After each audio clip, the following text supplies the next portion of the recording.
Hey YouTube, so this is the other guy coming to you this morning. So if you've been following me, I bought a aluminum radiator for my 2000 Toyota Tundra. And so I have just finished installing it this morning. And so right now, it's Saturday. I'm going to the auto parts store to buy more parts for my wife's Highlander. And that's a project I'm also doing this weekend. So anyway, I just finished installing the aluminum radiator onto my truck, and it was a great installation. Fits like a glove. Actually, it looks nicer than the old one, the OEM one. And I thought I'd make this video for anybody who wants to replace their stock radiator with a eBay aluminum radiator. I'll let you know that it does not come with a oil cooler. So you'll have to get your own oil cooler for this project. So after the installation of the radiator, you'll have to install a oil cooler, the transmission oil cooler, so your transmission won't overheat. Okay, so that's what I did in this episode as well. I installed the aluminum radiator, and I also installed the oil cooler. So hey, if you're interested in this project that I just finished today, follow me and let's go have some fun together. To start this project right here, we'll have to remove the fan shroud here first. Okay, so there's a little thingamajig on the bottom of this shroud that needs to come off before we can lift the shroud out. So let's go downstairs and remove front shield here. Okay, before we can have access to the fan shroud. So what we're gonna do is we're gonna remove this, then we're gonna get to the fan shroud. I'm not showing you how to do this, because if you need help to unbolt this shield right here, the skid plate, this is probably gonna be too hard for you. So let's remove the skid plate, and then we'll have access to the fan shroud. Okay. All right, YouTube. So we have the skid plate off. Okay. And so now we have the fan shroud here. So there's a bottom portion of this fan shroud that needs to come off. Okay. And so this is how you remove it. See that clip up here? It needs to unclip, that clip right here. So it needs to unclip. Okay, see? And then lift it off, and it's off. Okay. So this is the fan shroud bottom. It needs to come off. Okay. So that's that, guys. So then we're gonna unbolt the fan shroud from above and then move the fan shroud out. Okay, above. Okay, from above, not down here. So let's go remove the fan shroud. So we are on top of the fan shroud right here. As you can see here, there's a bolt right here, and there's another bolt down there. Okay, I'll show you. One bolt right here, and the bottom bolt is down there. And let's see. Okay, you see that? That's the bottom bolt. Okay, so that's what we have to take out. And there's a same bolt on this side and same bolt on the bottom there. So what we're gonna do, we're gonna use this to remove. Okay, and yeah, let's remove it.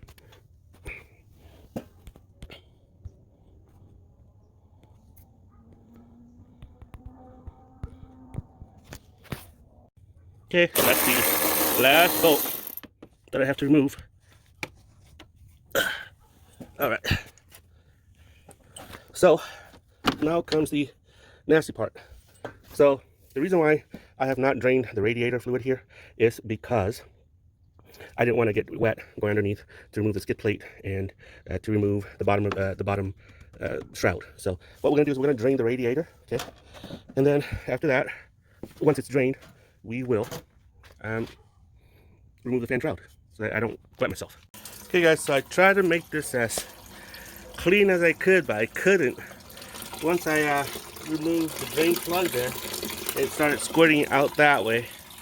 So I don't want I'm doing my best to save the environment by not letting the radiator fluid run into the street and into the sewer. I'll clean that up. I will save that spot so that it won't run off into the sewer and destroy our environment.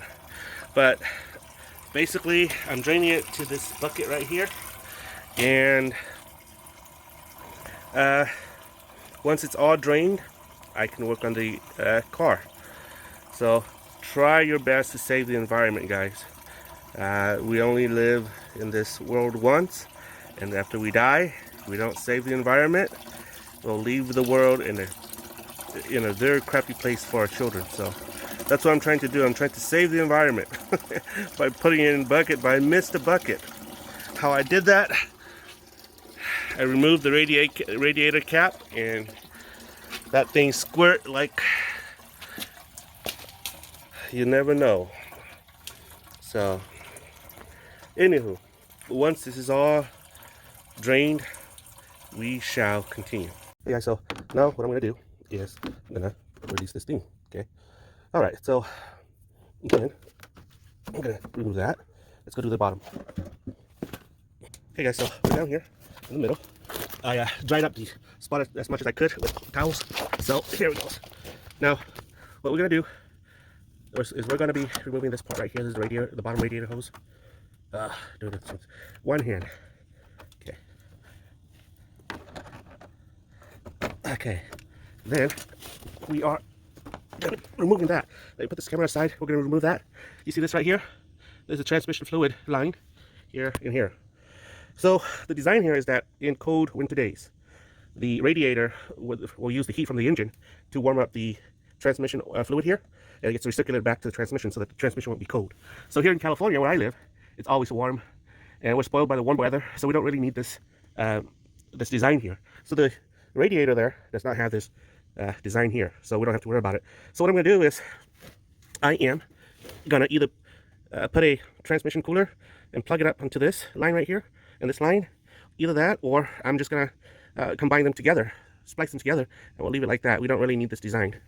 And as you can see here, my truck already has a transmission cooler there, so I don't really need this design right here. So I'm going to splice them together, call it a day, and then after that I'm going to remove the radiator. Okay, so that's that. I'll show the end result.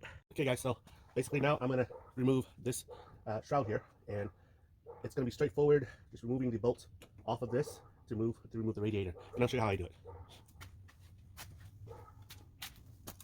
So we've already emptied out the radiator, disconnected the water hose, the radiator hose from the radiator, and this thing comes off like this. I'm sorry.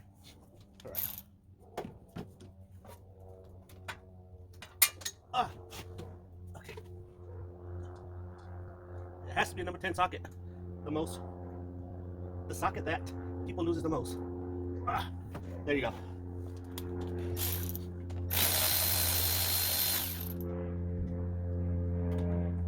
Somebody needs to invent a 10mm socket keeper, because that seems to be the socket that people lose the most.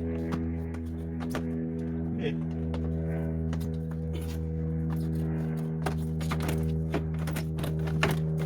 There you is.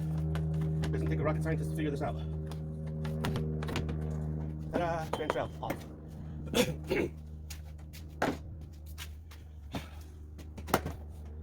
Now, the mounting point for the radiator. That's number 12 or 14. Let's try 12. Voila.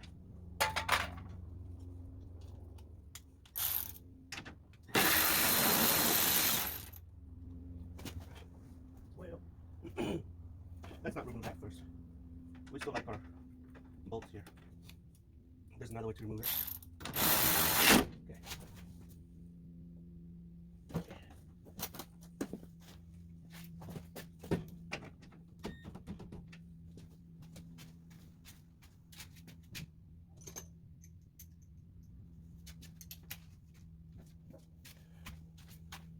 So the mounting points are here.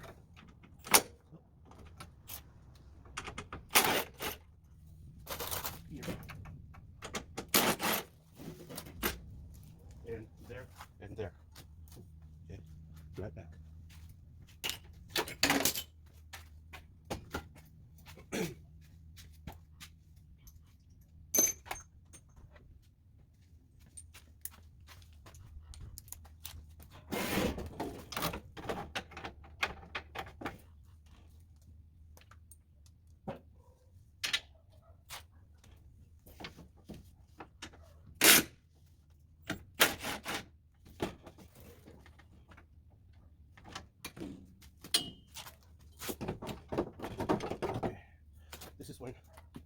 correct power tools and sizes are necessary.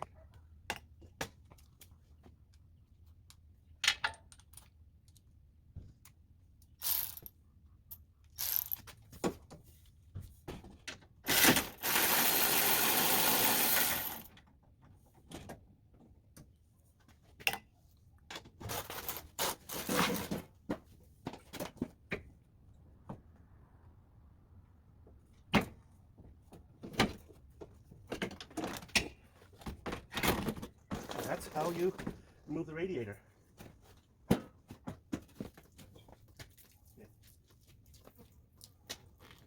I'll show you where the leak is at. So, I don't know if you can see here, but the leak starts from right here. Okay, there's hairline crack or stress going from here all the way to here, and it starts to crack right here too, right here to this striation, right there. So, basically, I got over 200,000 miles on this, 7,000 miles to be exact, on this radiator, and it treated me well. I'm just thankful that it didn't just pop and overheat on the highway, or that it didn't let me down. So now I have the new net radiator. I'm gonna compare the mounting points here, like this bracket right here, with the new one, and see if I can mount it. And that's that, guys. Let's mount the new one. Okay, guys. So this is what I'm doing. I am comparing the mounting points here, the mounting bracket here, with this one right here, and you will see that the aluminum on the new one, the new radiator is actually a little bit thicker than the original. Okay, and so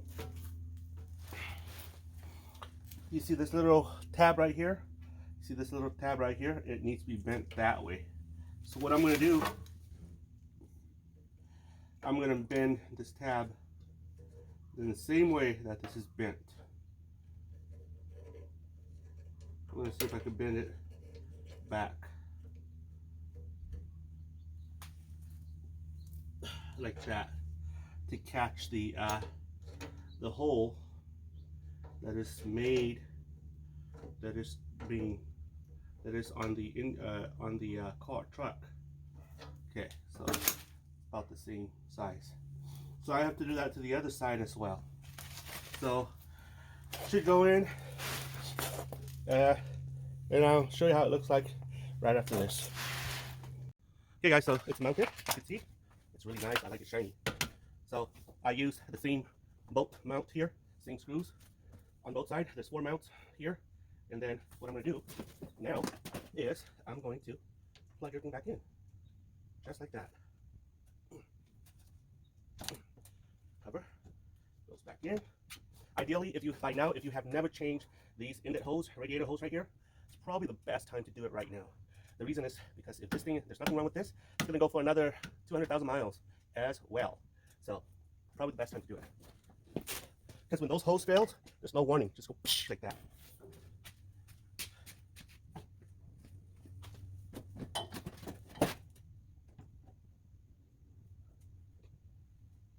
No, I'm not going to put this in yet. The reason is because I need to bolt on the fan shroud. Okay, so let's put the fan shroud in.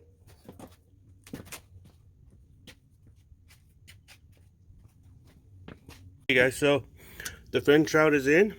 As you can see here, all I need to do is to bolt the screws holding the fan shroud onto place right here.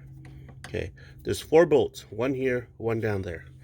So, and 1 here, 1 down there. So a total of 4 bolts. So basically it's a reverse of the procedure on uninstalling everything. So as you can see here, the aluminum radiator top is a little bit wider, and it's a cleaner look. To me, it's a cleaner look. I like it more. This right here is not straight because I have removed my engine once and I rested my engine on here. That's why this thing is kind of crooked. It should be straight like that, but it's okay. It's not gonna mess with the function of my truck or the radiator. So let me bolt this on. I'm not gonna show you how to do this as it is straightforward. Just screwing on the screws here, and that's that. After that, we're gonna put the bottom shroud. We're gonna install the bottom shroud onto the fan shroud here. Okay, that's that, and I'll show you how it looks like when it's done. All right, guys, there it is.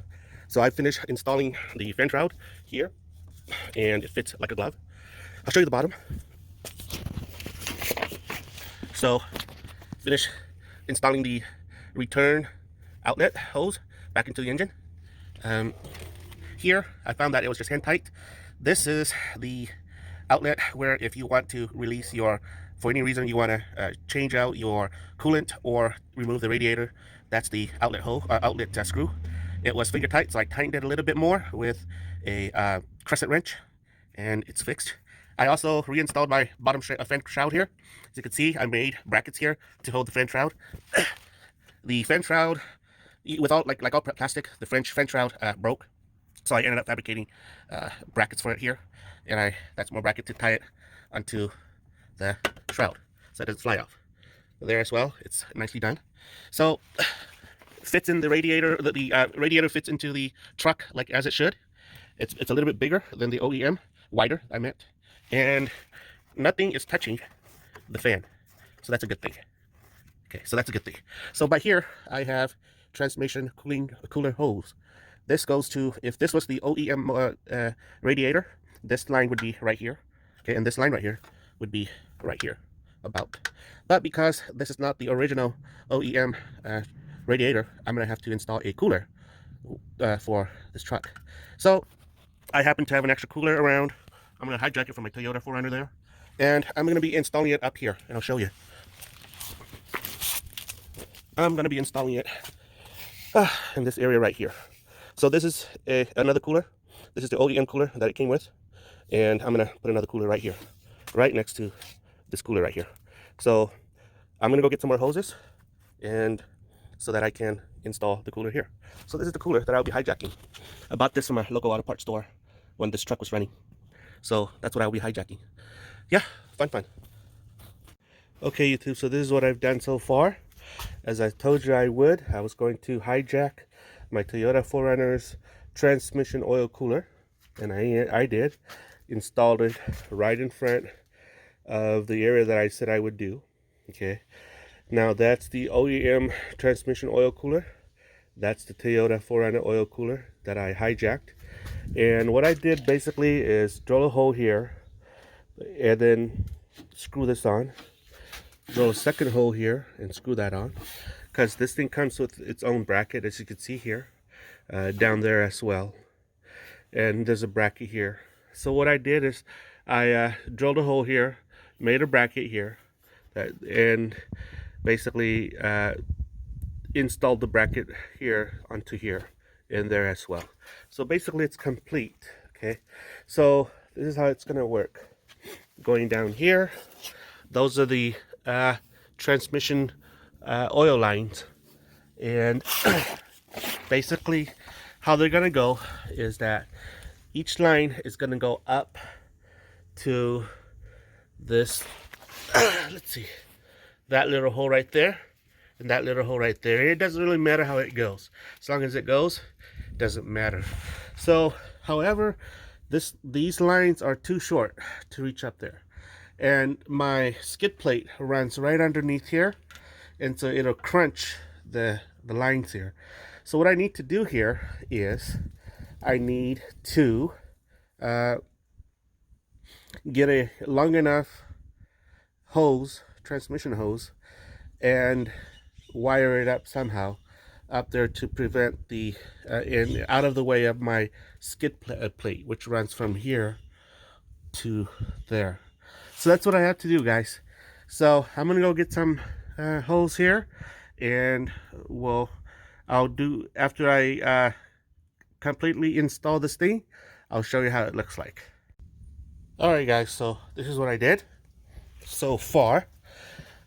I bought 8-foot hoses, transmission hoses, and remember that spot right there? Well, I hooked up to there and routed this way, here, across this way, up the cooler there, and then this side right here routed this way up to this side. So with the oil cooler, it doesn't really matter what side it goes to as long as it returns back to the transmission. And it's done. Routed the transmission cooler line up to the cooler and back. Everything looks awesome, and we shall start the engine and fill up its fluid, transmission fluid, and bleed the radiator fluid. Hopefully it'll be awesome. Okay guys, so basically it's done. Wired up here.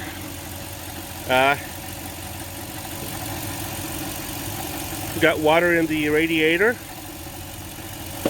It's warm right now. Bleed the air inside the engine and the radiator. Everything's great. I checked the oil level, fluid level for. I checked the fluid level for the transmission. It's awesome. And now everything is running great. Pretty stoked. 2 oil cooler, 2 transmission fluid cooler up in the front. Okay. With an aluminum radiator. Pretty stoked. Let me know what your thoughts are.